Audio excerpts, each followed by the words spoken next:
Health concerns, Ohio State Buckeyes, and the quest to go 3-2. What do all these things have in common? Find out on this crossover Thursday episode of Locked On Saints and Locked On Washington Football Team. You are Locked On Saints, your daily New Orleans Saints podcast. Part of the Locked On Podcast Network, your team every day.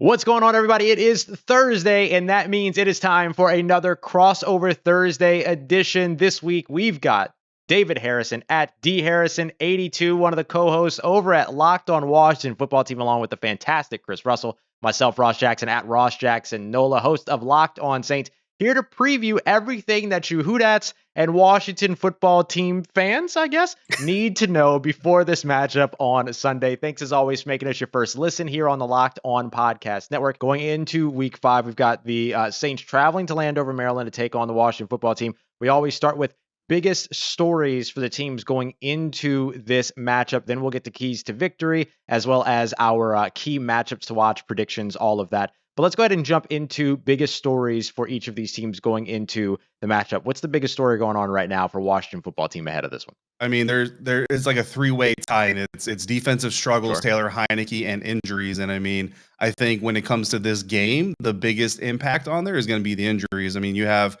12 players on Wednesday's injury report to start the week, and every single one of them was either limited or a non-participant. There are no full participants, just listed with an injury for legal liability issues with the NFL and NFLPA. Every single guy on that list for the Washington Football Team missed at least one snap, right? That's the criteria for limited practice.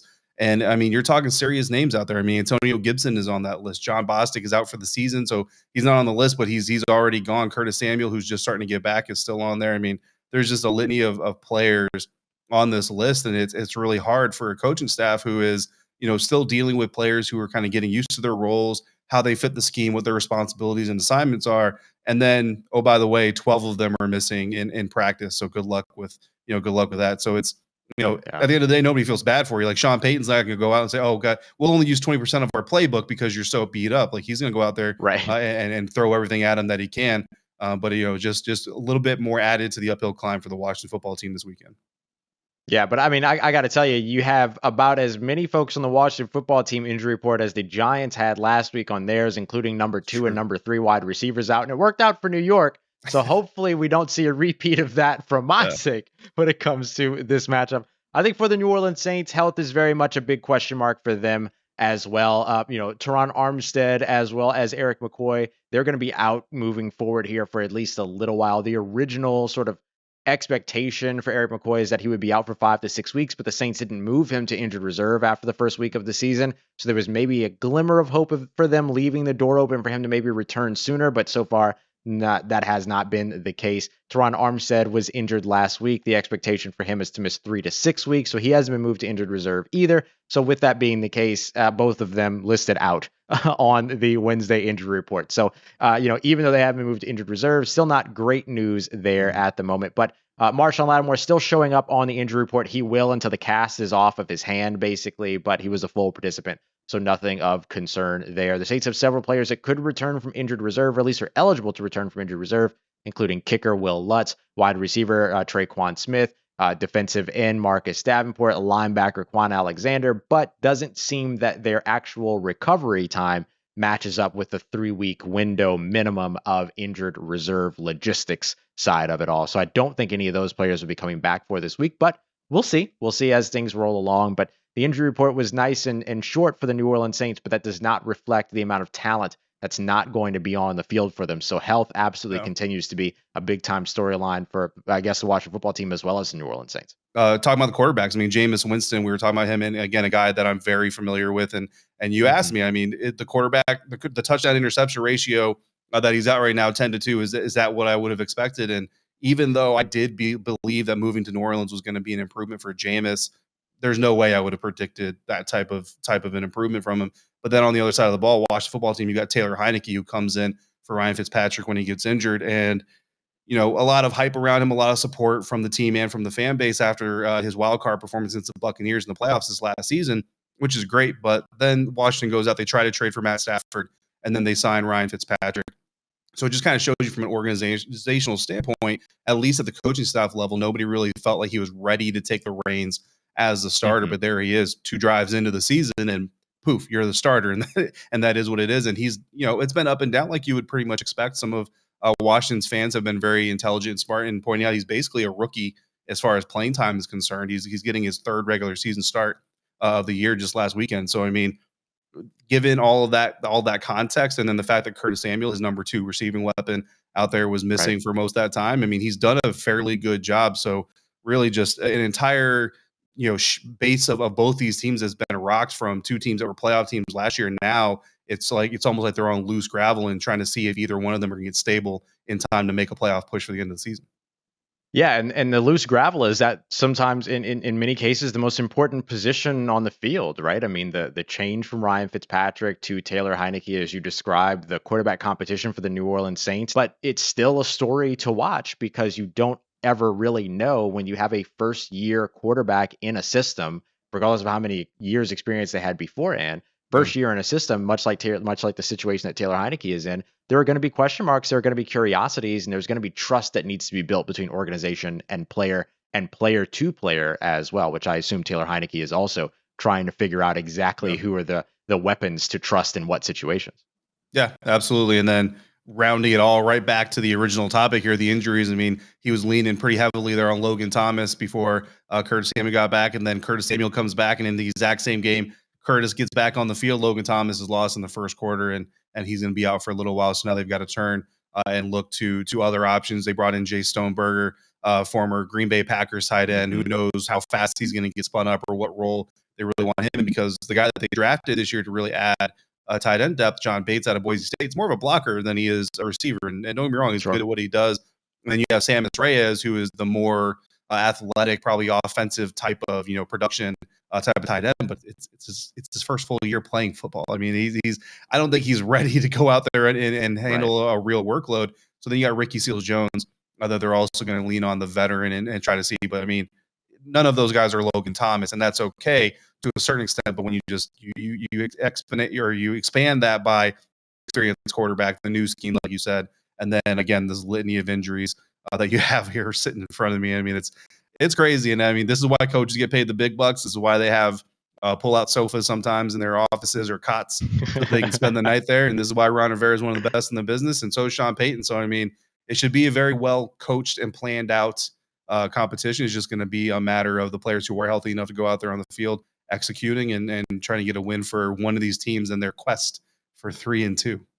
3-2. Would love to get to it. I know that. Hey, look, we're going to talk about these coaches, which are going to be a fantastic matchup to watch. But next, we're going to get to key matchups to watch in this game. A couple of Buckeyes going head to head here. They're going to be a ton of fun to watch for the Washington football team and the New Orleans Saints. David Harrison of Locked On Washington football team, myself, Ross Jackson. We're going to have that coming up for you here in just a moment. But I want to tell you about our good friends for a moment over at RockAuto.com. David, I don't know about you, man, but I am not the greatest when it comes to vehicles. I am 1,000% that guy that will bring a vehicle to a shop and then describe it by making a noise. It's making kind of that like sound whenever I turn it on. Yep. I'm 1,000% that person. So it makes it a little bit tough sometimes when I have to bring a car in because I don't want to make a complete fool of myself right in front of somebody. So I'm always grateful for our friends over at rockauto.com because I ain't got to talk to nobody. I can do it at home from my pajamas, sitting on the couch, watching The Office. It's fantastic. And whatever it is that I need, it doesn't matter what kind of car I have, what make, model, year. They've got everything covered in a super easy to navigate catalog. And all those part, piece, and accessories that you can get over at those chain stores, you can get at a fraction of the price over in Rock Auto. Because it doesn't matter if you're a do-it-yourselfer or a professional, you're paying the same price. So go and show them some love. They're a family business. They've been helping auto parts customers online for over 2 decades, y'all. They know what they're doing. So go and show them some love and show us some love in the process by writing Locked On in the How'd You Hear About Us section at checkout to let them know that Locked On sent you. It's Rock Auto, your amazing selections, reliably low prices, all the parts your car will ever need. Check them out at rockauto.com. All right, everybody, continuing on with this crossover Thursday episode, Locked On Saints, Locked On Washington football team, getting ready for this big matchup in Landover, Maryland. Both of these teams 2-2. What are some key matchups that you're going to be watching in this matchup, David? I'm gonna kind of cheat here, and hopefully I don't I love it. ruin it too much. But I'm gonna go the Washington defensive line against the New Orleans offensive line, Oh, sure. and I get it. The games are won and lost in the trenches. It's cliche. Everybody knows that. But this matchup specifically, because this Washington football team defensive front has been one of the more disappointing parts of the unit, and honestly, they haven't been one of the least performing parts of the unit. It's just everybody expected so much from them that the fact that they're still struggling along with the rest of the defense is even more disappointing for people, and especially Chase Young, who's a great young leader, great young talent, certainly has all the potential in the world. But following that 2020 defensive player or defensive rookie of the year campaign, 7.5 sacks for the total season, he doesn't have any sacks yet this year, and he had his opportunity to get one and threw it away on a high hit on Matt Ryan, flagged for roughing the quarterback there. So, his one opportunity to really get a sack this season so far turned into a 15-yard penalty and advantage for the Atlanta Falcons and a touchdown not too far after that. So it's really imperative that Chase Young kind of gets going. And I think week after week, I start making predictions that this is going to be the week Chase Young is going to get 3 sacks, 2 sacks, 1 sack. I mean, he just needs to get to the quarterback. He's getting some hits, but even the hits aren't there. Montez Sweat has really been kind of carrying the weight there from the edge rusher perspective for the defensive line. And then you have Jonathan Allen there in the middle who had 2 sacks against the New York Giants and it's really kind of anchored things. But outside of that, it just has not been that dynamic. And when you look at this New Orleans Saints offensive line, they can get something early. They get some pressure on Jameis Winston. Look, I love what Jameis Winston is doing. I love the touchdown interception ratio, but I haven't turned a blind eye to some of the classic Jameis throws that he's just for some reason getting away with a little bit with the New Orleans Saints. And I mean, there was the one in week 1 against the Green Bay Packers that everybody remembers quite vividly because it's week 1 and everybody says, there's Jameis for you. And he gets away with it because there's a penalty. And I don't think that would have necessarily changed the trajectory of the game, especially in that week. But it just kind of shows that there is that Jameis that everybody knows and loves. That's so entertaining to watch who's in there. So if Washington can get pressure on him, then perhaps you can get that Jameis, the bad James to come out a little bit. Maybe the reason Sean Payton is a little bit hesitant to put the game in his hands in crunch time. Get that guy to come out, and maybe your defense can capitalize on some plays. Because if you don't, then the Jameis that New Orleans has seen a lot of so far, and the Jameis that we knew was kind of always there during his first 5 years in the NFL, can also come out, and that's the guy that can torch you for 400 yards and 4 touchdowns very easily. And this secondary has not been playing together. They haven't been playing intelligently. They've been biting on a lot of double moves, and they're very susceptible to the deep ball. I already warned Washington fans, the New Orleans Saints, I mean, Michael Thomas ain't there, but they got some weapons, and they can definitely challenge a team deep. So if this defensive front can't impact Jameis Winston, it could be a very long night for that secondary.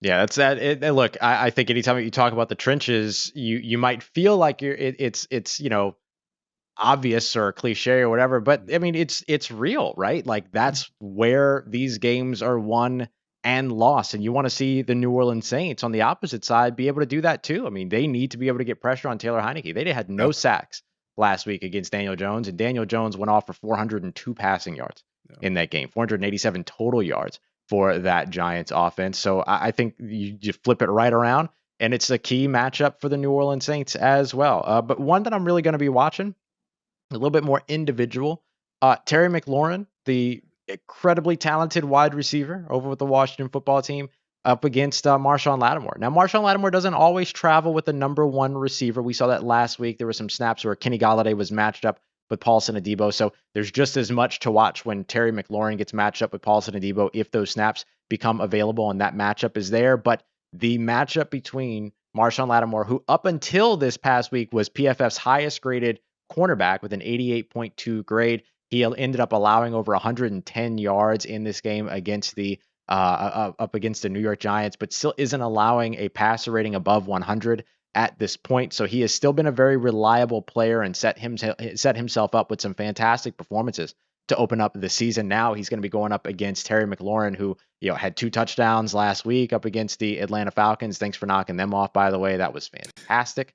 And has already made, some big time highlight reel catches and everything. And I think he's an incredibly talented player. Everybody that has been hanging around Locked On Saints the past few years knows how much I like Terry McLaurin. I was all about him in the draft as he was coming in. So now to see the 2 Buckeyes match up this week, and especially if Curtis Samuel ends up being out, Diami Brown ends up being out, and then they're dealing with the injuries to Antonio Gibson. I mean, Taylor Heinicke's best weapon and only weapon to a certain extent, proven weapon, let me say it that way, Right. becomes Terry McLaurin. And so you have to be able to shut him down and not allow the repeat of what happened last week to happen again, to where these other playmakers or these other role players, end up stepping up there. You have to shut down that number one receiver. That way the defense can adequately focus on the other pieces around. We'll see if Marshon Lattimore will be able to do that this weekend in a tough matchup. Yeah, absolutely. And that's something that I wrote up actually for SI.com in my Washington football team coverage. Sean Payton's not post game, but Monday press conference, after getting to watch the film a little bit, he was kind of asked about what the New York Giants did to really be effective against them. And especially a guy like Daniel Jones, who he's known as an effective mobile quarterback and all that stuff, but to throw for as many yards as he did is a little bit of an anomaly. And Coach Payton, was very honest. He said, "Look, they spread us out and they worked against us like that. They pushed us. They came in tight formations, and then they pushed us deep and really kind of stressed out that defense." And it just so happens that a lot of the things that you saw with the New York Giants and a lot of the things that Sean Payton was talking about that were effective against that New Orleans Saints defense are things that the Washington football team offense wants to do. They're parts of their offense as well. And Taylor Heinicke is mobile. Against the Buffalo Bills, we saw Taylor kind of stand in the pocket a lot more. Not as much running, not as much willingness to scramble as we really wanted. Not sure if that was a Scott Turner coordinator thing, or if that was a quarterback coach, or if that was a Taylor Heinicke decision that he wanted to maybe prove that he could just do it from the pocket or something like that. But then against Atlanta, we saw Taylor willing to use his legs whenever the situation called for it, and it was great. And that's exactly, there was a great balance. He got down. There was a couple times he slid right before the first down marker, and instead of going for the first down, you end up with 2nd and 2. But you know something? If you got a healthy mobile quarterback in a 2nd and 2, I think you'll take that over a guy that's on the sideline needing medical attention and a first down. So looking forward to seeing if Taylor continues that intelligent quarterback play. And then, I mean, this offense want to push the ball, and Daniel Jones pushed the ball downfield against New Orleans Saints defense last week more than he had in all of his other games this year combined. So I think that kind of shows you that the Giants felt like that was something they could do well. And if Washington was paying attention, they're going to see it too. And Taylor Heinicke already, even though he's the backup quarterback on an NFL team that's been missing their number 2 wide receiver and a deep threat, he's already kind of in the middle of the pack there, tied for 17th in the NFL and shots of 20 yards or more. So if they're already doing it in all those circumstances, you just saw a division rival do against New Orleans Saints, I don't see why they're not going to try to take those chances. It's just a matter of, are they smart chances, and is Terry going to beat his former college teammate there?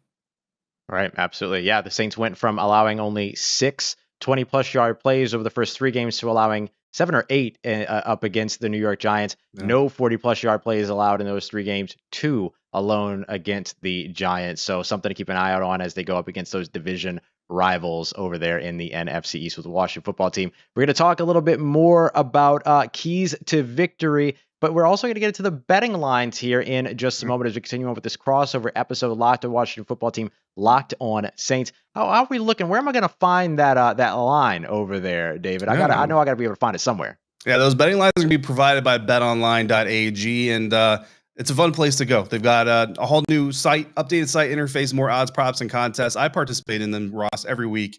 The Tennessee Titans did me dirty and definitely did not help me last weekend. But you know what? It's fun, and it's already money that I had invested, so it's not really like I lost anything. Of course, we want all of our people to bet and gamble intelligently and smartly. Don't put your lives on the line, but the players are out there putting their health and their interests on the line to entertain you. So why not add a little bit more juice to the competition there? Head over to betonline.ag, sign up today, and get a 50% initial deposit bonus when you sign up with the promo code Locked On. Whether you're betting on football, basketball, boxing, or your favorite Vegas casino games, don't wait to take advantage of all the amazing offers available for the 2021 season. BetOnline.ag is the fastest and easiest way to bet on all your favorite sports.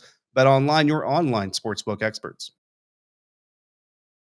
Let's get it, everybody. It is Crossover Thursday, and we're wrapping this one up. David Harrison at dharrison82 on Twitter, co-host over on the Locked On Washington Football Team podcast. You can catch him over at Locked On Bucks as well. Myself, Ross Jackson, at Ross Jackson Nola on Twitter. Thanks so much for making us your first listen of the day. And David, we talked about key matchups. Now let's get into keys to victory. What has to go right for the Washington Football Team in order to win this thing on Sunday? Yeah, you look back at what we talk about, the key matchups and everything like that. I think the pass rush has got to get home. This has got to be the week that Washington defense has got to step up. The secondary is dealing with some health concerns as well, and then the linebacking group just lost John Bostic, kind of their veteran leader there.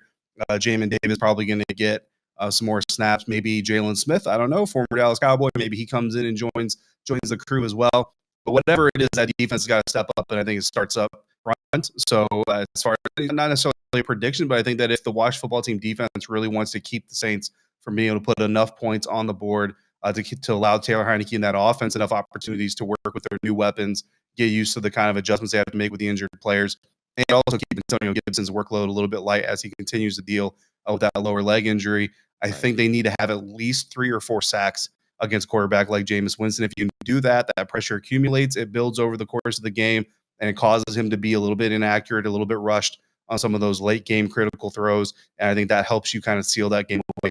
If you're Washington, if they don't get to Jameis, again, I feel like if they don't get to him, it's going to be a long day for that Washington football team secondary, and they're not going to have a lot of success.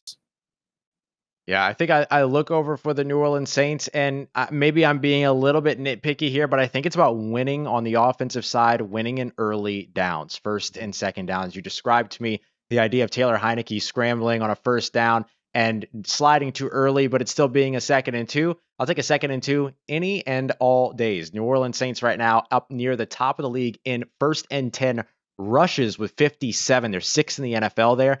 But in the passing game on 1st and 10, only 31, which makes them 31st in the NFL. And that extends over to 2nd down as well, because on those rushes, they're only averaging on 1st and 10, 3.89 yards. So if you look at where they're sitting in terms of throws on 2nd and 8 plus, you're talking about 20th on throws of 2nd and 8, 31st on throws of 2nd and 9, and then 32nd, very bottom of the league on throws on 2nd and 10. So they get behind when it comes to these situations sometimes early on first down, and they suffer for it, on 2nd down, where they're averaging on 2nd and 10 only 2.4 yards per carry. So it is, even though they're looking to run the ball in those situations, they're not getting themselves the help that they need to get themselves to 3rd down and manageable. And because of that, they're dealing with some pretty big averages when it comes to yards to go over on 3rd down. So winning early on 1st and 2nd down is going to be big for this team in order to allow them to string together some of the drives that they want.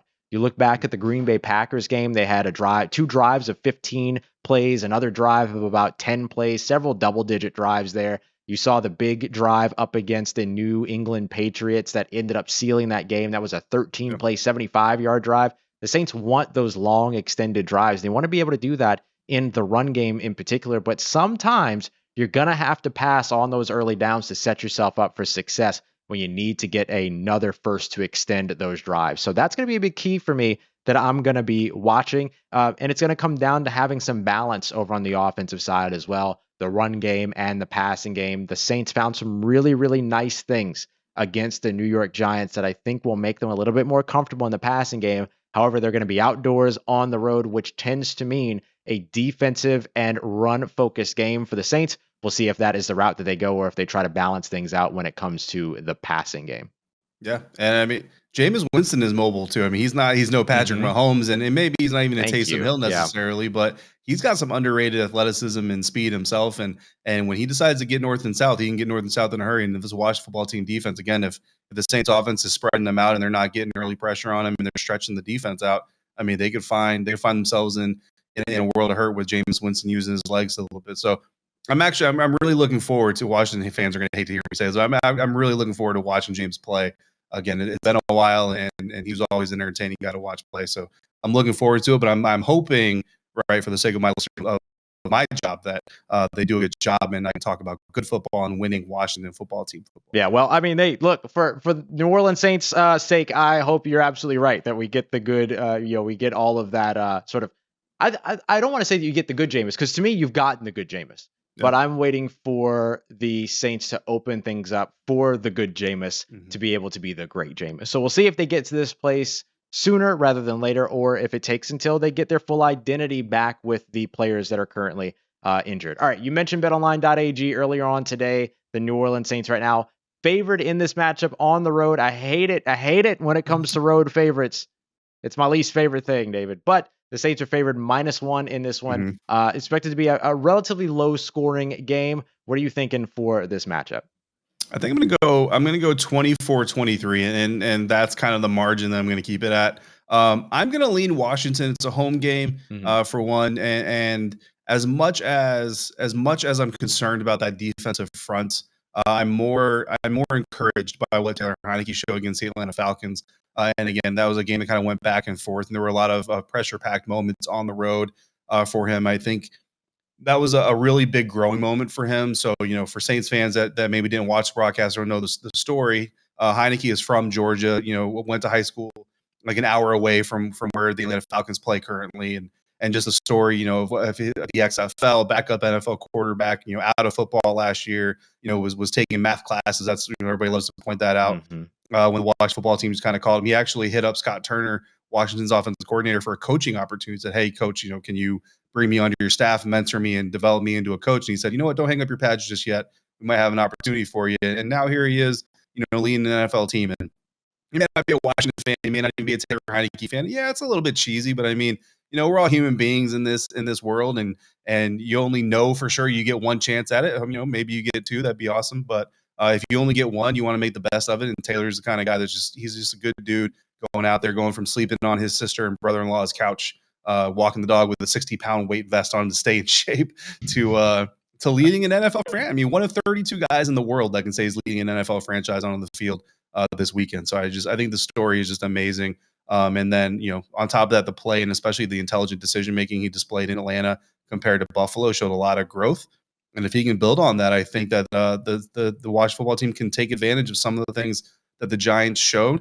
I'd prefer they stay away from Marshon Lattimore. So if you have both Buckeye receivers out there, whichever Buckeye he's not covering, like, let's target that guy. Let's go to that one. Let's go after the young guy. Let's go after Adebo, even though I like him a lot too. I mean, he's not Marshon Lattimore yet. You know what I mean? So I kind of look for that. But I think it's going to be close. I think it's going to be a defensive battle. In today's NFL, mid-20s is still kind of a defensive battle. So I've got 24-23 Washington. Great stuff. Actually, I'm glad that you picked the Washington football team, because when I've done these crossovers and the teams and the opposing host picks the Saints have lost. So I very much appreciate you doing that. I changed my pick. That's going to save. No, too late. I'm going to take the Saints similarly, 24-21, but I'm going to take the Saints to win this one. I think this is just a must-have for them. They go into the bye, they get a bunch of pieces back after this bye week, a very tough 7-game stretch. I think that this is going to be a very important game for New Orleans, and I think that this is an opportunity for them to bounce back. And honestly, over the past few years, they've been better on the road than they have been at home. They've just been a better road team. So we'll see if they're able to keep all of that going. Going to be a ton of fun, though. I think this matchup is going to be close, and I think it's going to be a very, very fun one. I expect some fireworks from both of these teams, and it's going to be a blast. And this was a blast here on another crossover Thursday here on the Locked On Podcast Network. Once again, thank you all very much for making us your first listen of the day. For your second listen, go and check out Brian Peacock and former NFL scout Matt Williamson over at the Peacock and Williamson NFL Show for all the NFL news that you need in under 30 minutes. David Harrison at dharrison82 on Twitter. You can catch him and Chris every Monday through Friday over on the Locked On Washington Football Team podcast. Myself, Ross Jackson at Ross Jackson Nola on Twitter. You can catch me every single Monday through Friday over at Locked On Saints. And a ton of fun for this matchup, David. It was an absolute blast breaking it down with you. I always love talking to you, Ross. Looking forward to doing it 2 more times this season. That's right. We got a ton coming up for you here as we continue on the Locked On Podcast Network, your team every day.